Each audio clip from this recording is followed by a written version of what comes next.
Assalamualaikum warahmatullahi wabarakatuh. Ketemu lagi dengan Bapak pada hari ini dalam pelajaran Pendidikan Agama Islam dan Budi Pekerti. Materi kita pada hari ini berpikir kritis dan berdemokrasi.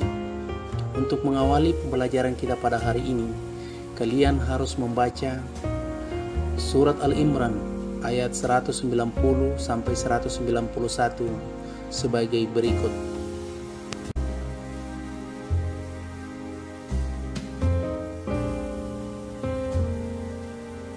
Bismillahirrahmanirrahim.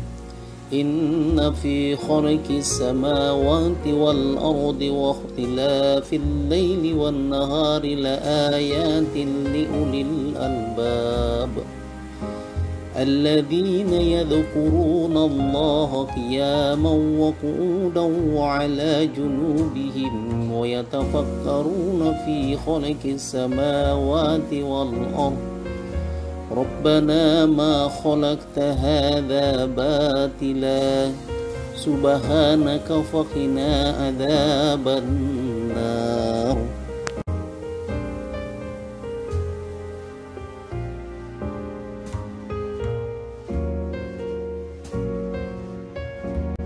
Ulasan tajwid Quran Surah Al-Imran ayat 190 sampai 191.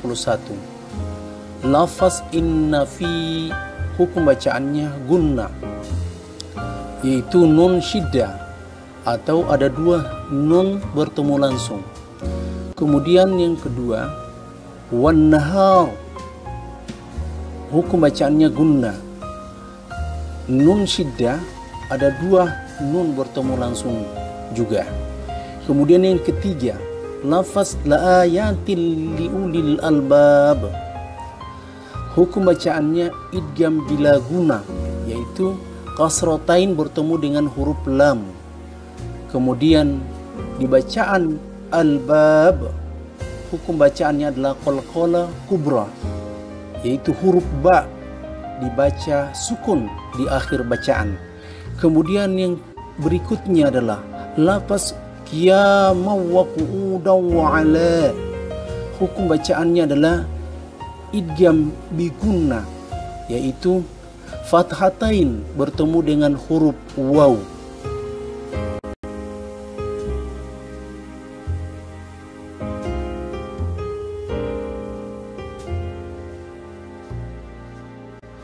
Mengartikan kata per kata Quran Surah Al-Imran ayat 190 sampai 191.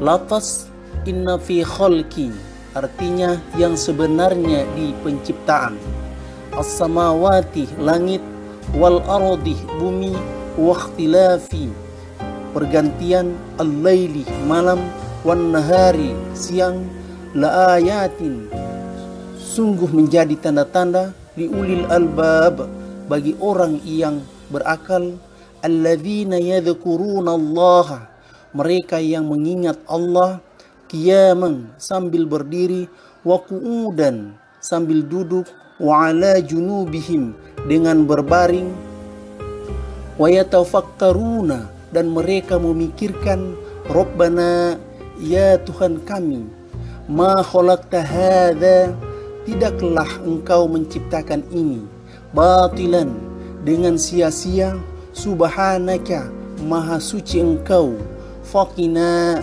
peliharalah kami, adzaban nar siksa neraka.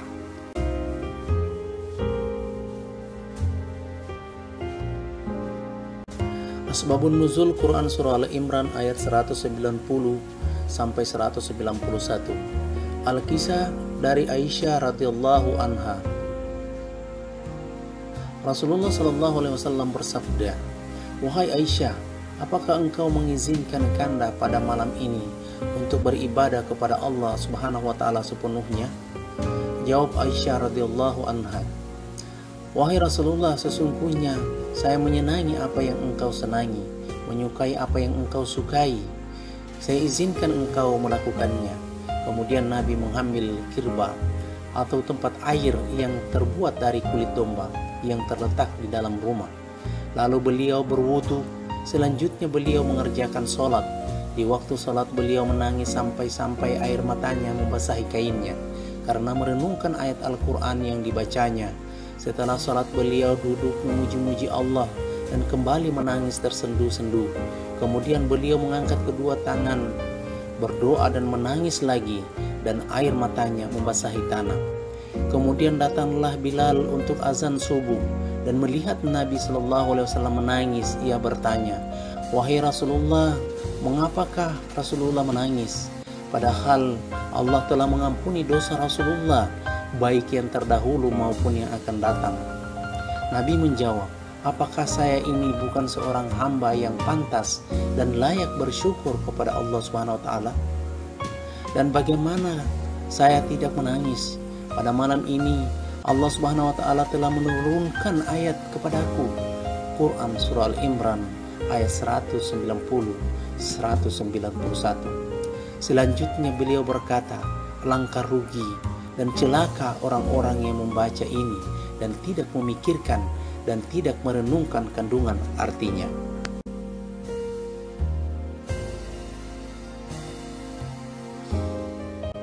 Tafsir Quran Surah Al-Imran ayat 190-191. Pada Quran Surah Al-Imran ayat 190 dijelaskan bahwa tatanan langit dan bumi serta dalam pergantian siang dan malam secara teratur sepanjang tahun menunjukkan keagungan Tuhan, kehebatan pengetahuan dan kekuasaannya. Langit dan bumi dijadikan oleh Allah bertingkat dengan sangat tertib. Bukan hanya semata dijadikan, tetapi setiap saat tampak hidup, semua bergerak menurut orbitnya. Bergantinya malam dan siang berpengaruh besar pada kehidupan manusia dan segala yang bernyawa. Terkadang terasa panjang atau sebaliknya. Musim pun yang berbeda. Musim dingin, panas, gugur, dan semi. Juga musim hujan dan panas. Semua itu menjadi tanda-tanda kebesaran dan keagungan Allah Subhanahu wa taala bagi orang yang berpikir. Hal tersebut tidaklah terjadi dengan sendirinya. Pasti ada yang mengaturnya, yaitu Allah Subhanahu wa taala. Sementara itu, Quran Surah Al-Imran ayat 191 memberikan penjelasan pada orang-orang yang cerdas dan berpikir tajam atau ulul albab, yaitu orang yang berakal, selalu menggunakan pikirannya, mengambil ibrah, hidayah, dan menggambarkan keagungan Allah Subhanahu wa taala. Ia selalu mengingat Allah atau berzikir di dalam keadaan apapun, baik di waktu ia berdiri, duduk, atau berbaring. Ayat ini menjelaskan bahwa ulul albab ialah orang-orang baik, laki-laki maupun perempuan, yang terus-menerus mengingat Allah dengan ucapan atau hati dalam seluruh situasi dan kondisi. Dari perjalanan di atas dapat diketahui bahwa objek zikir adalah Allah Subhanahu wa taala, sedangkan objek pikir ciptaan Allah Subhanahu wa taala berupa fenomena alam. Ini berarti pendekatan kepada Allah Subhanahu wa taala lebih banyak didasarkan atas hati, sedangkan pengenalan alam raya didasarkan pada penggunaan akal, yakni pikiran. Akal memiliki kemerdekaan yang luas untuk memikirkan fenomena alam, tetapi ia memiliki keterbatasan dalam memikirkan atas kekuasaan Allah Subhanahu wa taala.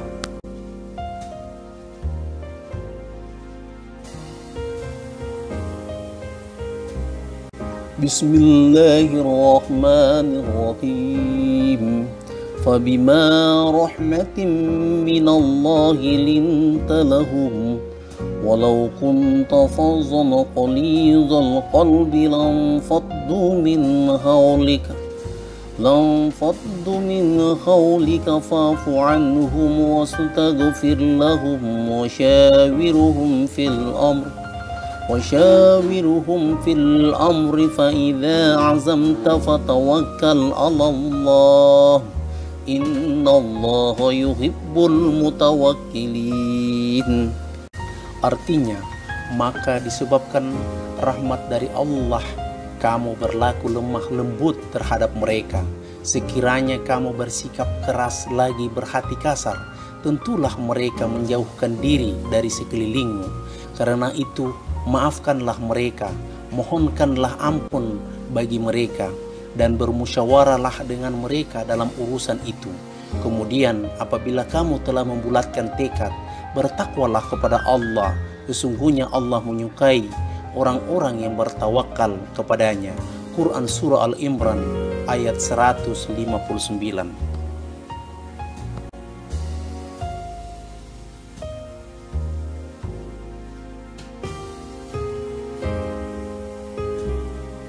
Ulasan tajwid Quran Surah Al-Imran ayat 159.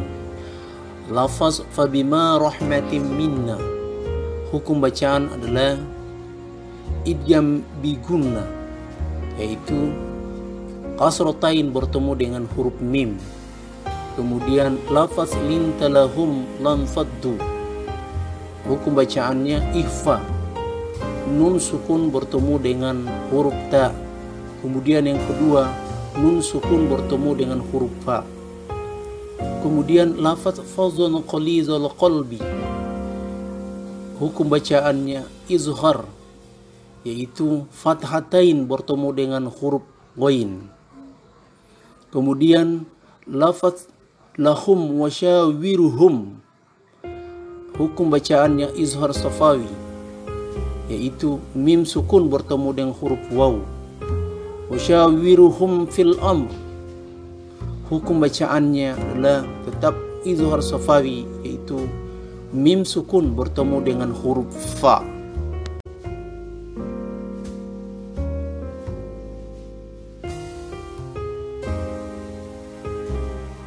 Mengartikan kata per kata Quran Surah Al-Imran ayat 159.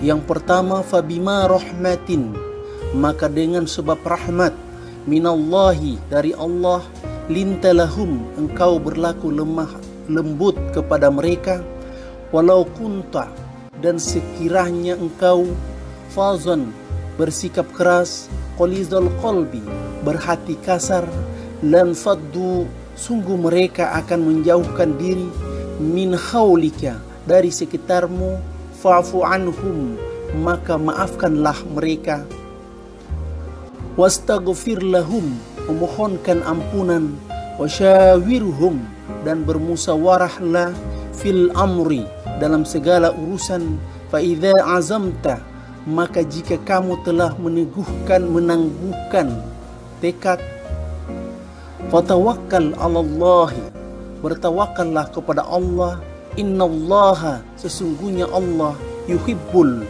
mencintai, al-mutawakkilin, orang yang bertawakal.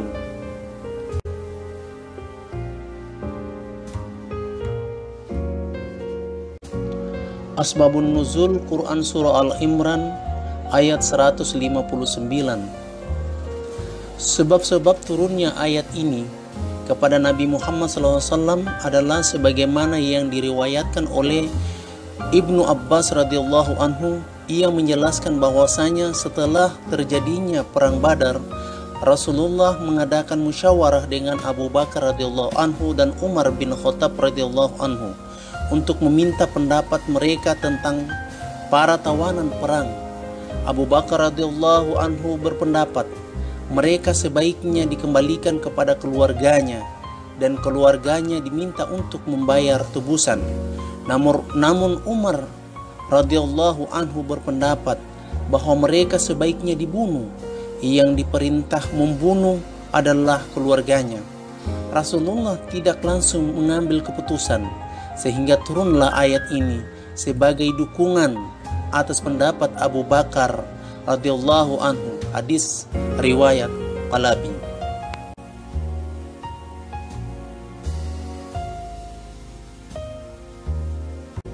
Tafsir Quran Surah Al-Imran ayat 159. Dalam ayat itu bertemulah pujian yang tinggi dari Allah Subhanahu wa taala terhadap rasulnya karena sikap Nabi Muhammad SAW yang lemah lembut, tidak lekas marah kepada umatnya yang tengah dituntun dan dididik agar iman mereka lebih sempurna.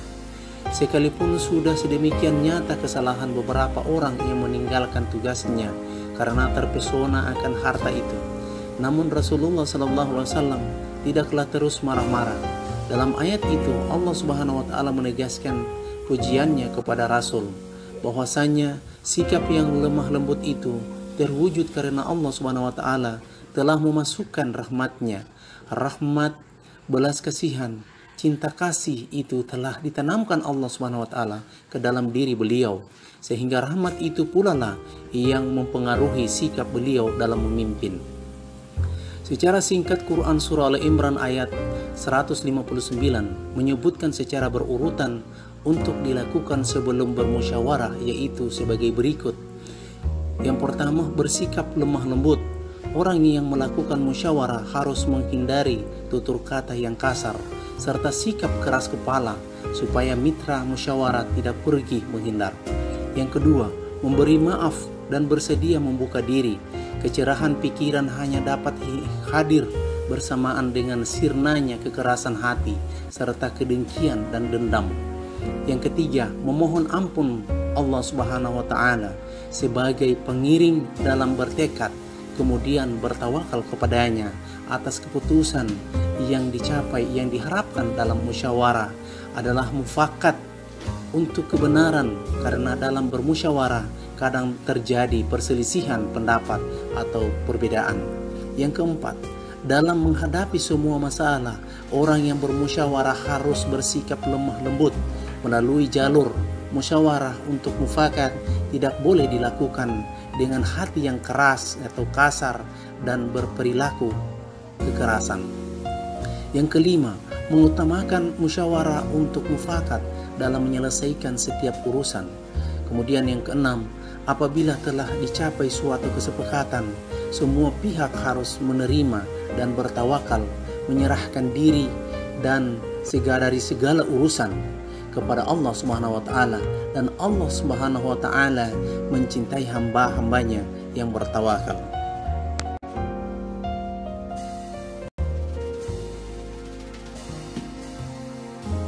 Demokrasi dan musyawarah. Konsep demokrasi pada hakikatnya hampir sama dengan konsep musyawarah dalam Islam. Namun terdapat beberapa perbedaan di antara keduanya yang menyebabkan sebagian masyarakat masih belum dapat menerima konsep demokrasi. Ada dua hal yang mendasari perbedaan tersebut di antaranya. Yang pertama, demokrasi berasal dari negara barat, sedangkan musyawarah dalam Islam berasal dari negara timur. Yang kedua, pengambilan keputusan dalam sistem demokrasi lebih menekankan pada suara terbanyak, sedangkan keputusan musyawarah diambil berdasarkan kesepakatan dan kesepahaman bersama, walaupun pendapat berasal dari kelompok tokoh masyarakat. Namun terlepas dari dua pemahaman tersebut, demokrasi dan musyawarah memiliki tujuan yang sama, yaitu menghasilkan keputusan yang dapat diterima oleh setiap kalangan, mayoritas dan kalangan minoritas. Musyawarah dan demokrasi merupakan dua metode penyelesaian masalah dalam kehidupan dunia yang mengalami perbedaan, bahkan sangat berlawanan. Musyawarah menghasilkan suatu keputusan yang disebut mufakat, sedangkan demokrasi menghasilkan suatu keputusan yang disebut penetapan pihak yang memenangkan atas dasar pemilihan. Demokrasi merupakan nilai dari Islam yang memiliki makna dan hubungan yang erat dengan musyawarah. Adapun makna yang terkandung dalam musyawarah adalah sebagai berikut. Yang pertama, setiap manusia memiliki kedudukan, hak dan kewajiban yang sama. Yang kedua, setiap orang tidak boleh memaksakan kehendak kepada orang lain. Yang ketiga, setiap orang mengutamakan musyawarah dalam mengambil keputusan untuk kepentingan bersama. Yang keempat, setiap orang menghormati dan menjunjung tinggi keputusan yang dicapai sebagai hasil musyawarah. Yang kelima, setiap orang mengutamakan kepentingan bersama di atas kepentingan pribadi atau golongan. Yang keenam, setiap orang memberikan kepercayaan kepada wakil-wakil yang dipercayai untuk melaksanakan permusyawaratan.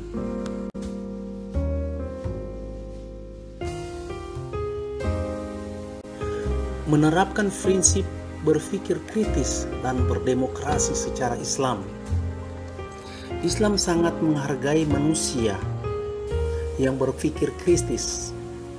Di dalam Al-Quran terdapat banyak pengulangan kata yang berakar dari kata akal, fikr, fikhi, adzikr, yang menginspirasi untuk mengembangkan pemikirannya. Semangat ini mendorong ilmuwan Islam untuk mencurahkan gagasan dan pikiran sehingga melahirkan ilmu-ilmu pengetahuan yang bermanfaat bagi umat manusia di dunia. Secara Islami, berpikir kritis bukan berarti berpikir bebas yang tak terbatas, karena kemampuan akal pikiran manusia memiliki keterbatasan. Oleh sebab itu, hasil pemikiran sekaligus kebenaran berpikir yang dilakukan manusia bersifat relatif. Sementara itu, kebenaran yang mutlak dan pasti hanyalah milik Allah Subhanahu wa Ta'ala. Oleh karena itu, ada kalimat yang masyhur di kalangan ulama fikih, dan hampir semua imam mazhab pernah mengatakan kalimat tersebut, yaitu pendapatku benar tapi bisa saja salah. Pendapat selainku itu salah tapi bisa saja jadi benar. Semua imam mazhab mengklaim bahwa pendapatnya itu ialah yang benar, namun dengan kerendahan hati mereka mengatakan bahwa pendapatnya itu benar dengan kemungkinan adanya kesalahan, akan tetapi pendapat yang lain salah dengan kemungkinan adanya kebenaran di dalamnya. Pernyataan para imam tentang kebenaran pendapat mazhabnya merupakan bentuk pertanggungjawaban atas apa yang telah mereka lakukan, dan bukan berarti menunjukkan kesombongan mereka, dan dalam arti kata bahwa hasil pemikiran para imam mazhab itu dapat dipertanggungjawabkan karena telah melalui tahap pengujian berulang-ulang dan konsisten.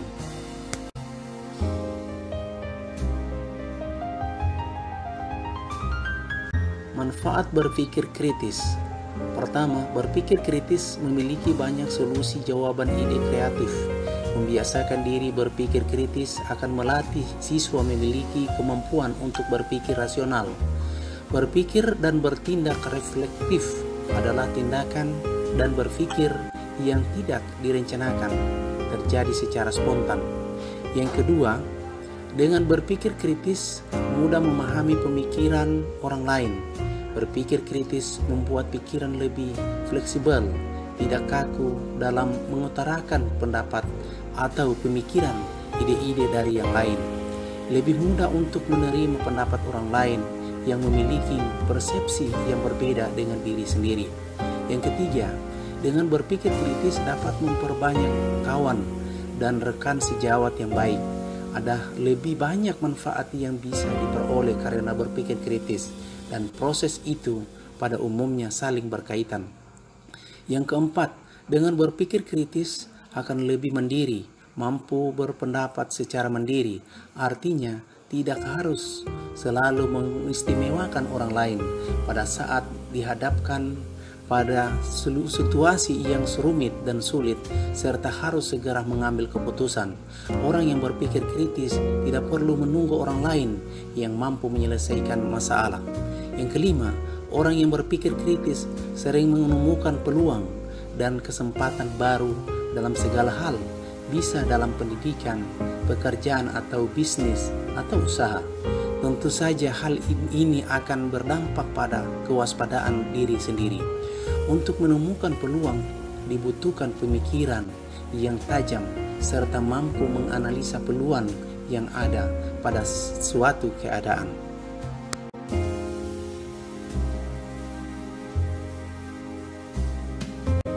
Manfaat berdemokrasi secara Islami. Adapun hal-hal yang dapat kita manfaatkan dalam kehidupan sehari-hari dari pelajaran ayat berdemokrasi adalah: yang pertama, kita tidak boleh berkeras hati dan bertindak kasar dalam menyelesaikan suatu permasalahan, tetapi harus bertindak dengan hati yang lemah lembut. Yang kedua, kita harus berlapang dada, berperilaku lemah lembut, bersikap pemaaf, dan berharap ampunan Allah Subhanahu wa Ta'ala. Yang ketiga, dalam kehidupan sehari-hari kita harus mengutamakan musyawarah untuk mufakat dalam menyelesaikan setiap persoalan. Yang keempat, apabila telah tercapai mufakat, kita harus menerima dan melaksanakan keputusan musyawarah. Yang kelima, kita selalu berserah diri kepada Allah Subhanahu wa Ta'ala sehingga tercapai keseimbangan antara ikhtiar dan berdoa.